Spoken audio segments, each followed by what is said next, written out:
Not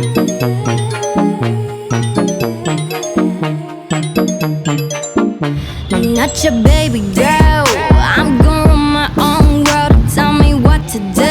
She's on respect just like you should. I do it on my own. So welcome back everyone to the channel. I hope आप सब लोग बहुत ही बढ़िया होंगे, खुश होंगे और सेफ होंगे। तो भाई आज हमारे पास दो बीस्ट होने वाली है, दोनों 300 सीसी की बाइक होने वाली है। आप लोग टाइटल थंबनेल देख के समझ गए होंगे, ठीक है। तो आज हमारे पास निंजा और RR 310 होने वाली है। मैं आपको दिखा देता हूँ। आज इस वीडियो में ना हम उनको कंपेयर करेंगे, pickup, performance, value for money, ठीक है। कौन सी आपके लिए बेस्ट है, कौन सी आपके लिए नहीं है, ठीक है। कौन किस पे आपको जाना चाहिए, कौन सी मेरी रिकमेंडेशन है, क्या मेरी प्रायोरिटीज़ होती है, क्या मेरी प्रेफरेंसेस होती है बाइक लेते टाइम, वो सब आज डिस्कस करेंगे।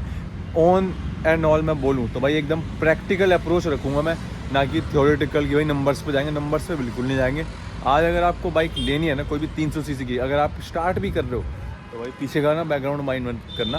तो अगर आप स्टार्ट भी कर रहे हो तो भी भाई कौन सी बाइक आपके लिए सही रहेगी, जिससे कि आपका जो पैसा है ना उसका आपको निचोड़ मिल जाए, ठीक है। या फिर आपकी प्रेफरेंसेस से आपको किस बाइक पे जाना चाहिए, so that you will not regret your decision. तो without any further delay let's get started with the video. तो आज हम करने वाले कंपेयर हमारी RR 310 को और हमारी निंजा 300। तो किसी काम से RR 310 भाई ले जा रहे हैं, क्योंकि अर्जेंटली ना घर पे कुछ सामान देना है। एज यू नो कि मैंने बताया था आपको, थोड़ा सा काम चल रहा है हमारे घर पे, फैमिली में शादी वगैरह का। तो अभी हम डिस्कस करेंगे। तो RR चले गई है, अभी हमारे पास निंजा है, ठीक है। तो RR हमारे भाई ले गए हैं। अब हम बात कर लेते हैं निंजा की। तो भाई ये रही हमारे पास निंजा, ठीक है। अब मैं बताता हूँ, और मैंने आपको प्राइस तो बता ही दिया कि ये आती थी, हमने जो ली थी 365 की ली थी। एंड हमने RR की मैंने आपको बात कर ही लिया।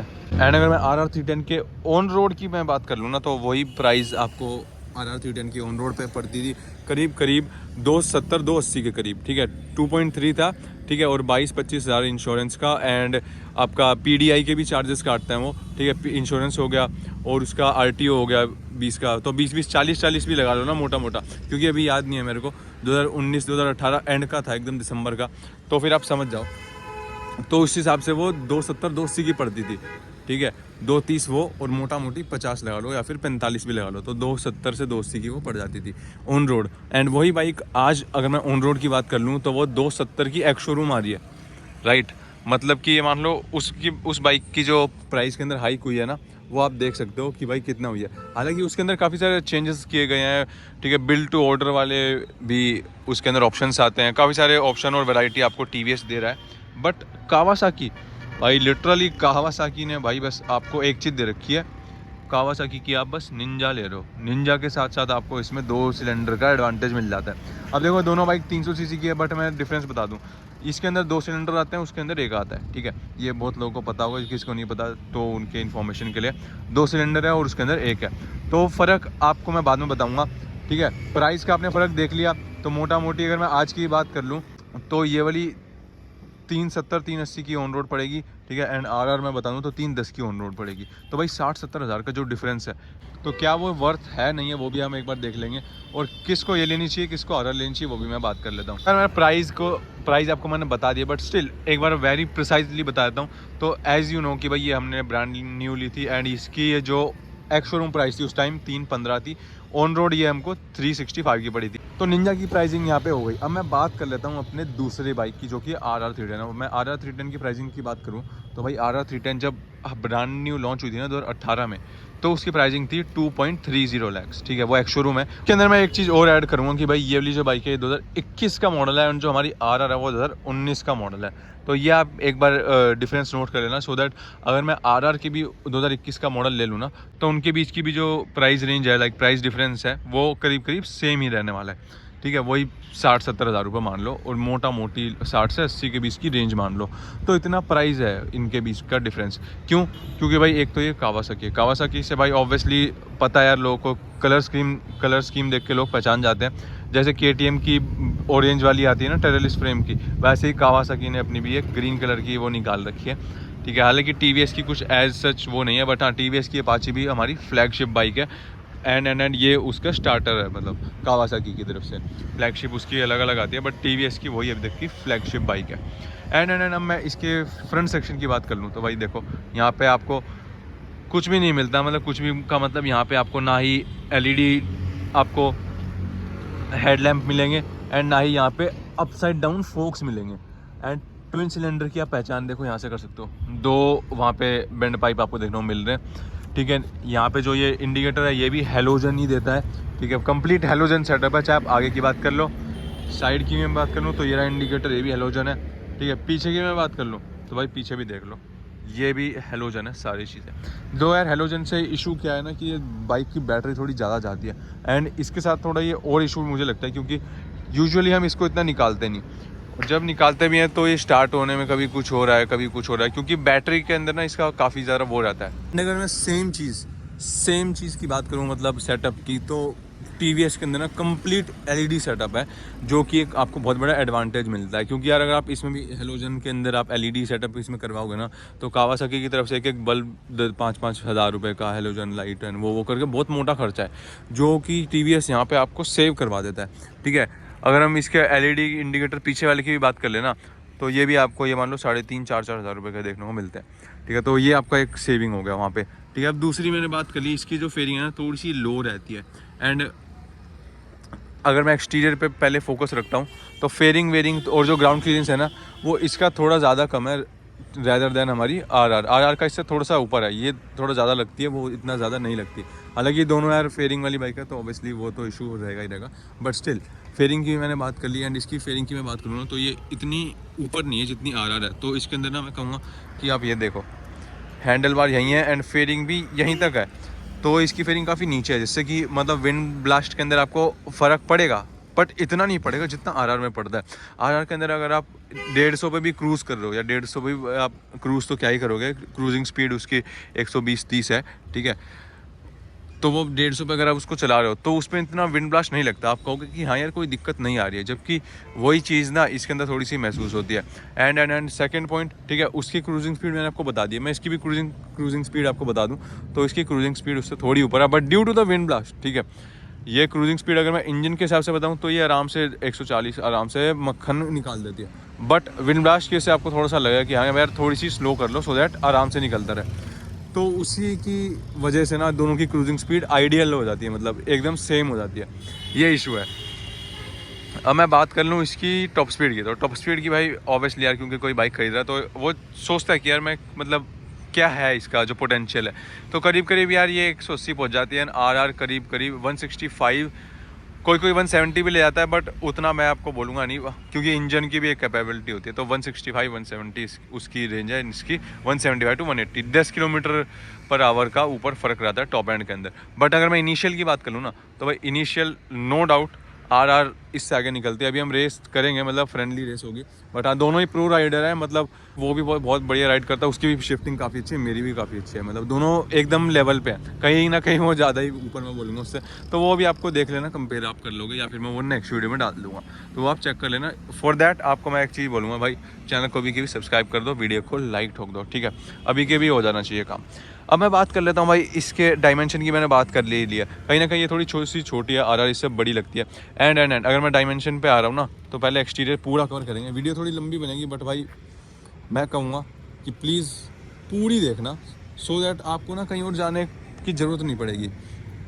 अब हम बात कर लेते हैं इसका टैंक और जो हैंडल बार है एकदम लेवल में, ठीक है, but in the case of R वो टैंक थोड़ा सा ऊपर है और हैंडल थोड़ा सा नीचे है, जिससे कि उस पर ना आपको थोड़ा सा एग्रेसिव रहना पड़ता है। मैं ये नहीं बोलूँगा कि बहुत ही एग्रेसिव है, आपके जो क्या कहते हैं बैक है उस पर पेन होगा, रिस्ट पे पेन होगा, नहीं इतना नहीं है, बट हाँ हल्का सा रिस्ट पे पेन होगा अगर आप बहुत ज़्यादा चलाओगे। बैक पे कोई इशू नहीं आता, क्योंकि थोड़ा सा उसके हैंडल बार क्लिप ऑन में थोड़ा सा ज़्यादा बेंड है, और कोई इशू नहीं है। कंफर्टेबल दोनों ही बाइक है, बट अगर मैं कंफर्ट की बात कर लूँ तो मेरे को पर्सनली इसमें थोड़ा सा ज़्यादा कंफर्ट लगा है, क्योंकि यार ये थोड़ी सी नीचे है, टंकी इसकी वैसी है एंड हैंडल बार इसके ओके है।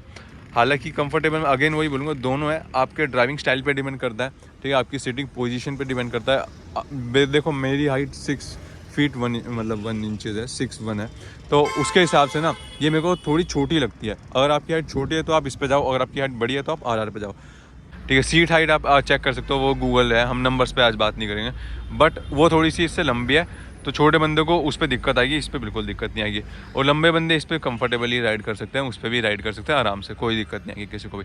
But in the terms of comfort मुझे इसका कंफर्ट हल्का सा ज़्यादा लगा RR से, क्योंकि मैं भाई 6'1" हूँ, तो उस हिसाब से मैं बता रहा हूँ। कोई छोटा होगा तो भाई उसको इसका कंफर्ट बहुत ज़्यादा लगेगा, RR पे वो बिल्कुल कंफर्टेबल नहीं होगा, ये बात है। अब हमने देखो बात तो कर ली मोटी मोटी, एक्सटीरियर भी देख लिया। पीछे की सीट तो यार पता ही है दोनों में बेकार है, मतलब पीछे की पिलियन के लिए है ही नहीं ये गाड़ियाँ। बट एक बात बताऊँ तो इस पर कहीं ना पिलियन बैठ सकता है, RR पे पिलियन ज़्यादा देर सर्वाइव नहीं कर सकता। अगर इस पर पिलियन मैं बताऊँ तो भाई 60-70 किलोमीटर मतलब वन स्ट्रेच में कर रहा है पिलियन, तो RR पे वही पिलियन 50 से 45 किलोमीटर कर पाएगा। वो थोड़ा एग्जॉस्टेड ज़्यादा हो जाएगा RR पे, तो उसके पिलियन की जो ट्रैवलिंग रेंज है थोड़ी सी कम है। तो ऑब्वियसली यार ये सारी बाइक ना सोलो राइडिंग के लिए होती है ज़्यादा। बट स्टिल पिलियन का अगर आपको थोड़ा सा भी है कि भाई इन केस आपकी कोई है जिसको ले जाना घुमाना है, तो थोड़ा सा इस पे मैं ज़्यादा वो बोलूँगा। एंड उसकी जो ये वाली सेक्शन की हाइट है ना वो ज़्यादा है, मतलब उसके यहाँ पे काफ़ी कुछ एलिमेंट्स दे रखे हैं जिससे कि जो इसकी ये वाली हाइट होती है बैक की, ठीक है, वो थोड़ी ज़्यादा ऊपर है, वो ज़्यादा उठी हुई है as compare to this one. तो उस पर लगता है कि भाई बंदा 5th फ्लोर पे बैठा है, इस पर लगता है बंदा 4th फ्लोर पे बैठा है, दैट्स ऑल। तो अब हमने बात कर लिया यार, पूरी निंजा को हमने पूरा कवर कर लिया, ठीक है। अब मैं बता देता हूँ ये गाड़ी कितनी चल चुकी है। अब मैं आपको चली हुई दिखा देता हूँ, ठीक है, ऑन कर दिया। अब चली हुई के साथ साथ ना आप एक और चीज़ नोट करना, यहीं इसके अंदर यहाँ पे थोड़ा सा डिजिटल डिस्प्ले दे दिया एंड यहाँ पे पूरा एनालॉग दे रखा है। थोड़ी सी गंदी हो रही है तो माइंड मत करना, मैं ये साफ़ करता हूँ। 4800 किलोमीटर के अप्रोक्स चली हुई है, क्लॉक यहाँ दिखाता है। इसके अंदर ये इशू लगता है कि ये बहुत ज़्यादा ही छोटा है भाई, मतलब ये बस स्पीड आपको देखनी है तो ओके है, बाकी इतना कुछ इन्फॉर्मेशन इसके अंदर आपको नहीं, मैं बोलूँगा कि इसकी विजिबिलिटी नहीं हो पाती क्लॉक की, ठीक है। ओडोमीटर ठीक है, फ्यूल ठीक है, बाकी क्लॉक की विजिबिलिटी नहीं होती। एंड ये वाले जो एलिमेंट्स हैं ना काफ़ी मैं कहूँगा कि माइन्यूट कर दिए गए हैं as compare to the other bikes. Like यार इसी सेगमेंट में अगर आप RR लोगे तो उसकी पूरी यहाँ पे ना नई वाली में तो TFT आ रही है जो हमारे पास है, उसके अंदर LCD यहाँ पे पैनल है, उसके अंदर मान लो कितना फ्यूल पी लिया है गाड़ी ने, ठीक है, वो है, माइलेज है, गियर कौन सा है वो है, ठीक है। उसके बाद उसके अंदर काफ़ी सारे फीचर है भाई, अभी वाली में तो मोड्स भी आ रहे हैं, तो यहाँ पे भी आपको कहीं ना कहीं मैं बोलूँगा उसके अंदर बहुत सारे फीचर हैं। तो अगर मैं कंसोल की बात करूँ ना तो अगेन RR हमारे पास एक प्लस पॉइंट है, उसके अंदर ज़्यादा वैल्यू मिल जाती है आपको उसी प्राइस के अंदर, बट यहाँ पे आपको ऐसे कुछ नहीं मिलेगा, ठीक है। मैंने RR का ये भी फ़ायदा गिना दिया एंड ये तो गिना ही दिया। एंड अगेन एक्सटीरियर पे यहाँ भी हम और यहाँ पे USD नहीं में देखने को मिलता, RR के अंदर USD है। तो उसका जो सस्पेंशन सेटअप है ना वो काफ़ी बढ़िया है भाई, बहुत ही बढ़िया। मैं कहूँगा इससे तो मैं कहूँगा बेटर है, इससे फार बेटर है इन अ जेन्युइन प्रोस्पेक्ट। उस पर आप बड़े भी गड्ढे ना काफ़ी वो बहुत ही ब्यूटीफुली मैनेज करती है वो बाइक, ये भी मैनेज करती है बट उसके कंपैरिजन में इतना नहीं है, ठीक है। TVS ने भाई कुछ निकाला फ्लैगशिप तो ऑब्वियसली यार उन्होंने काम किया है। एंड अगर ये कावासाकी दे रहा है ना तो वो बाइक ना BMW की इंजीनियरिंग टीम के साथ बनाई गई है, तो आप समझ जाओ कावासाकी ये दे रहा है, BMW वो दे रहा है। आप एक उसके पार्ट भी ना BMW से ही लिए हुए हैं, जो अगर आप BMW की G310 RR ले लोगे, ठीक है, सेम बाइक TVS भी देता है और BMW भी देता है, बट थोड़ा सा प्राइस डिफरेंस है और ब्रांड का डिफरेंस है, बट पार्ट्स एकदम सेम है, प्राइसिंग एकदम सेम है, मेंटेनेंस एकदम ही सेम है। हाँ BMW की लेबर थोड़ा ज़्यादा चार्ज करेगा, TVS की लेबर थोड़ा कम चार्ज कर लेगा, बस और कुछ भी नहीं है।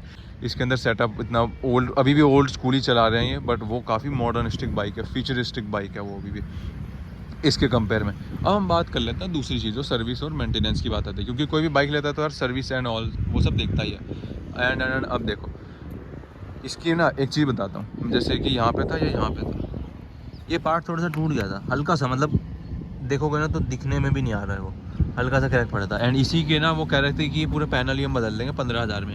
एंड अगर आपको यहाँ इस साइड की ये फेयरिंग का पार्ट है, जैसे कि वहाँ नट से लेके यहाँ तक कुछ था, मेरे को याद नहीं आ रहा, या नीचे का नट था, तो वो पूरा 30-40 हज़ार रुपये का उन्होंने बोल दिया, जबकि पूरी फेयरिंग नहीं लगेगी, बस वो साइड का पोर्शन लगेगा। तो इसका पार्ट आप देख लो, इसकी सर्विस कॉस्ट TVS से 3 टाइम्स है, मतलब तिगुना, जिसे कहते हैं ना तिगुना सर्विस, वो है इसके साथ, ठीक है। अब TVS की मैं सर्विस डाल रखी है चैनल पे, आप वहाँ पे जाकर चेकआउट कर सकते हो कि उनकी उसकी कितनी सर्विस आती है। यूजुअली एक नॉर्मल सर्विस TVS की 3,500 से 4,000 की बैठती है, RR 310 की नॉर्मल, ज़्यादा कुछ उसके अंदर काम नहीं हुआ, लेबर है 800-900 रुपये की, बस नॉर्मल सर्विस उसकी 4,000 रुपये तक की बैठती है। वही चीज़ इसकी 5.5-6 तक की जाती है अगर आप कंपनी में ले जाओगे नॉर्मल वाली। पेड सर्विस कह रहा हूँ मैं, दोनों की पेड सर्विस, फ्री वाली नहीं कह रहा। फ्री वाली में यही मान लो लेबर हटा दो तो काफ़ी डिफरेंस आता है फ्री वाली में। मैं पेड सर्विस कह रहा हूँ। तो पेड सर्विस में भी अंतर है, आप चलाओगे आपको फ़र्क दिख जाएगा कि भाई हाँ मेरे को सर्विस इंटरवल, हालांकि सर्विस इंटरवल भी दोनों के बराबर ही है, तो वो है। तो आपको देखो सर्विस में भी आपको 2-2 हज़ार रुपये 3-3 हज़ार रुपये का डिफरेंस है। अब मैं बात कर लेता हूँ माइलेज की, ठीक है। सर्विस कॉस्ट हो गई। पार्ट्स भी मैं बता दूँ, पार्ट्स देखो, पार्ट्स का क्योंकि वो BMW से दे रहा है तो इसके अंदर और उसके पार्ट्स के अंदर आपको डिफरेंस देखने को मिलेगा कि भाई इसके मान लो पार्ट मैंने फेयरिंग गिना दी 15 और 30 वाली, सेम उसी की फेयरिंग आपको 8 और उतने की मिलेगी, क्या कहते हैं 24 की। तो मैं बोलूँगा अगेन पार्ट के अंदर भी डिफरेंस है। ये कहीं ना कहीं उससे अगर मैं ओवरऑल बताऊँ तो ज़्यादा एक्सपेंसिव पड़ती है in terms of maintenance, in terms of service as well. And अब मैं बात करता हूँ माइलेज। तो आपकी रनिंग कॉस्ट कितनी आएगी। जैसे ये वाली बाइक अभी माइलेज हमको ये मान लो, अभी तो मैं कैसे ही बताऊँ, अभी हमने डलवाया था रिसेंटली और इसका करीब करीब हमको 22-23 एवरेज ये दे रही है। And same goes with our R थोड़ी ज़्यादा निकाल देती है अगर आप उसको ढंग से चलाओगे। अभी हमारे आर में थोड़ा क्लच का इशू है इसलिए 24-25 दे रही है, नहीं तो हमारी आर भी 27-28 दे देती थी आराम से, मतलब हाईवे पे। सिटी में तो यार ऑब्वियसली ये बाइक इतनी नहीं देती, सिटी में ये भी बाइक कम दे देती है अगर आप खींचते रहोगे तो माइलेज के अंदर भी मैं कहूँगा 3-4 पॉइंट्स लाइक 3-4 किलोमीटर पर लीटर का आपको इफेक्ट देखने को मिल जाएगा दोनों बाइक्स में। तो आप समझ जाओ आपकी रनिंग कॉस्ट ना इसके ऊपर ज़्यादा आएगी, ठीक है। आप मान लो आप अपना पैसा डाल रहे हो, मेंटेनेंस करा रहे हो, बाइक में फ्यूल अप करा रहे हो, ठीक है। उसकी कॉस्ट अगर हम सम कर लें एंड वही सेम चीज़ कॉस्ट हम आर के लिए करें तो इसकी कॉस्ट ज़्यादा पड़ेगी आपको। अगर आप ये 1 किलोमीटर चला रहे हो तो ये ज़्यादा पैसे मांगेगी as compare to R and ये ऑब्वियसली एक्सपेंसिव भी है। तो अब इसकी मैंने देखो मानता हूँ बहुत बुराई कर दी, बट इसकी जो खासियत है ना वो है यहीं पे रेसिंग टीम कावासाकी। इसका जो इंजन है ना इतना रिफाइंड इंजन है, ये मान लो 300 सीसी की R3 को छोड़ के और कोई नहीं दे सकता। ड्यूक ले लो, ड्यूक तो देखो 1 सिलेंडर है एंड आर भी 1 सिलेंडर है। आर के अंदर बहुत वाइब्रेशन आती है। इसकी जो टंकी है कहीं वाइब्रेशन नहीं है। टंकी ले लो, फुट पैक्स ले लो, ठीक है, बैक फुट पैक्स ले लो, कहीं भी ले लो, हैंडल बार्स ले लो, ना बराबर वाइब्रेशन भाई, ना बराबर। ये गाड़ी स्टार्ट भी होती है ना पता नहीं चलता स्टार्ट हुई है। ये देखना अभी ऑन हुई,